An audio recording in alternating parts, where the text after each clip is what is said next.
afternoon, my peoples, and welcome back to the counterattack on this glorious Thursday afternoon.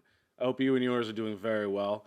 Thank you all for all the views and the new subscribers. I do appreciate it. The transfer window is shut. All business incoming and outgoing, at least for England, is done, and some of Europe. So today we're going to go over some of the non-Arsenal transfers that went on. Pretty interesting transfer window. With COVID going on, there was so much noise about how clubs couldn't afford this, couldn't afford that. That all appears to be utter nonsense because clubs couldn't stop spending. Yes, there were some pretty big free transfers, but largely the cash was still flowing. Manchester United opened up their purse and spent pretty big on some players that they expect to contribute right away. Rafael Varane, Jadon Sancho, and the big one, Cristiano Ronaldo returns to his home. The prodigal son returns home. Manchester United, they spent big this year. They spent really big, and they have to be looking at challenging for the title. That's what these three signings tell me. You have the prodigal son returning, Cristiano Ronaldo, and he's 36 years old. And while he's definitely not the same player he was before, if you watched him in the Euros, he largely didn't do anything. He stood in the middle, got a couple easy tap-ins, a few penalty kicks, and I think that's going to be what he offers at Manchester United. His legs aren't the same, and they cannot keep up to some of the younger players and some of the younger defenders in the Premier League. And frankly, I hope he flops. I don't want to see him do well. There are a whole lot of people going on and on and on about how he's finally come back, this and that, what a great story. I don't care. I really don't care. It was cool seeing him in Serie A tear it up because I don't really have a team in Serie A. I didn't really have a dog in the race. Now I got a dog in the race. So I hope he flops. The big one for City. Another huge transfer outlay. 100 million for Jack Grealish. This transfer is worth it for them. They lost some offensive players. They lost Aguero, even though he didn't really play that much. And they seemed like they were trying to move on Riyad Mahrez and Raheem Sterling. They didn't do either one of those things. They still spent 100 million, English transfer record on Jack Grealish. I'm excited to see him in this City team. Again, I don't hope he does well. I hope he has a horrendous season statistically. But seeing him play in the Champions League, it's a big step up for him. I'm excited to see him in the Champions League. Losing, of course. While we're on the topic of City, the Harry Kane transfer.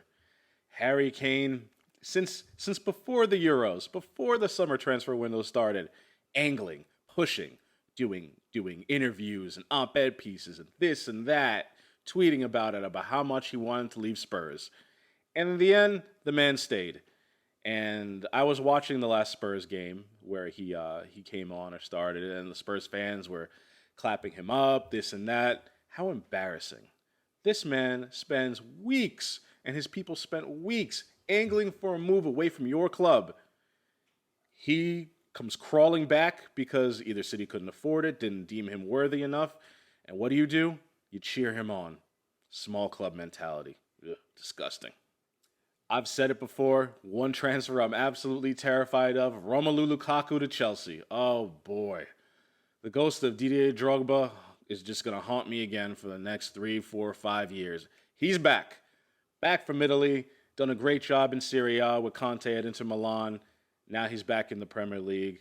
About £90 million on Lukaku to bring him back. And if you're Chelsea, they got the money. They don't care that he used to play for them. They bought him back. No big deal. What's money to them? Who cares? He's back. So that's great for me. He's going to be bullying defenders all year long, scoring goals. I expect him to score 20, 25 goals this year. Really good pickup for them. He's the final piece to the Chelsea puzzle. They absolutely will challenge. And them and City, they're favorites for the league. Outside of the Premier League, the big one was Lionel Messi finally leaving Barcelona and heading to Paris Saint-Germain, my other team. I'm pretty pleased about this transfer, especially that it didn't cost anything. PSG took advantage of the financial disaster going on at Barcelona. I can't even get into what's going on there. They just have no money. They're selling players right and left. writing them off their books for a lot less than they paid for these players. It's just a disaster over there. Probably even worse than Arsenal. They're in about almost a billion euros worth of debt, and they just simply at the time couldn't afford his pay packet. So off he goes to PSG to make £600,000 or euros a week. Just crazy, but a great pickup. Since Kylian Mbappe looks like he's going to stay, this looks like the final piece of the puzzle to win that Champions League. Fingers crossed.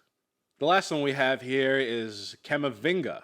Kemavinga, the Rennes 18-year-old center midfielder going to Real Madrid. Great signing for them. Only 35 million euros for what looks to be like one of the generational talents in midfield going forward. Pretty cheap price. I'm surprised some of the English teams didn't jump on him, but Real Madrid, they're clearly rebuilding their midfield, and great signing for them. So the transfer window has slammed shut.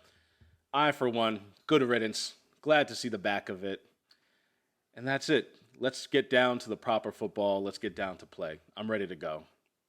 Thank you guys for sticking with me. Please slap that like button and subscribe, and I'll see you guys next time. Take care.